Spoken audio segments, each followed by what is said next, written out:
জিয়া পরিবার বাংলাদেশের রাজনীতির জন্য একটি বাতিঘর হিসাবে কাজ করছে। দেশের জন্মলগ্ন থেকে যে সংকট, প্রতিটি সংকটের সমাধান হিসাবে হাজির হয়েছে জিয়া পরিবার। 1971-এর 25শে মার্চ রাত 2টার সময় যখন সব নেতারা পালিয়ে গিয়েছে, তখন জাতিকে পথ দেখিয়েছিল মেজর জিয়া। 1975-এর 15 আগস্টের পর আওয়ামী লীগের খন্দকার মোস্তাকরা যখন শেখ মুজিবকে হত্যা করে দেশে অরাজকতার পরিস্থিতি তৈরি করলো, সেই পরিস্থিতি থেকে দেশকে আবার একটা শান্তিপূর্ণ জায়গায় নিয়ে আসার উদ্যোগ নিলেন আমাদের নেতা শহীদ জিয়াউর রহমান। তার সেই রাষ্ট্রনায়কের উদ্যোগকে তিনি একটি রাজনৈতিক দলের পরিণত করলেন এবং বাংলাদেশি জাতীয়তাবাদের দর্শনকে তিনি প্রণয়ন করলেন। লোডশেডিং কিংবা ঘরের বাইরের তীব্র গরমে ওয়ালটন রিচার্জেবল ফ্যান থাকলে থাকবে শুধু বাতাস আর বাতাস। তার মৃত্যুর পর আবারও ষড়যন্ত্র শুরু হয়েছিল, কিন্তু আমাদের নেত্রী রাজপথে দীর্ঘ 1 দশকের সংগ্রামের মধ্য দিয়ে জনগণের রায় নিয়ে এদেশের প্রথম নির্বাচিত মহিলা প্রধানমন্ত্রী হিসাবে দেশ, দল এবং জাতিকে 1991-তে আবারও আরেকবার উদ্ধার করেছিলেন।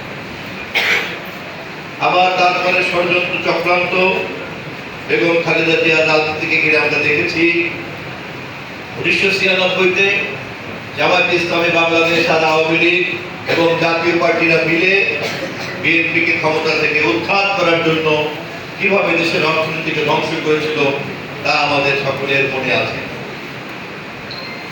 সেই দিন বেগম খালেদা জিয়া তাদের নৈরাজ্যকে সাংবিধানিকভাবে মোকাবিলা করে জাতীয় সংসদ নির্বাচন অনুষ্ঠিত করে সংসদের ত্রয়োদশ সংসদকে পাশ করার মাধ্যমে তত্ত্বাবধায়ক সরকার ব্যবস্থাকে অন্তর্ভুক্ত করে সংবিধানে তত্ত্বাবধায়ক সরকারের অধীনে নির্বাচন করে পরাজয় মেনে নিয়ে বিরোধী দলে চলে গিয়েছিলেন। একজন রাষ্ট্রনায়কের যে দায়িত্ব তিনি সেটাই পালন করেছেন।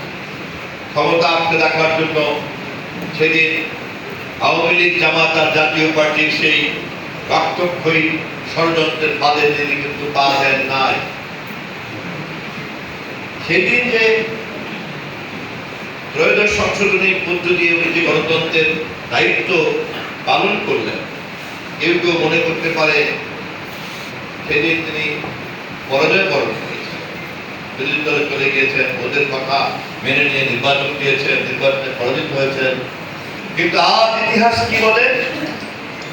আজ ইতিহাস বলে সত্য এবং সঠিক সবসময় নগদ নগদ ফল দেয় না।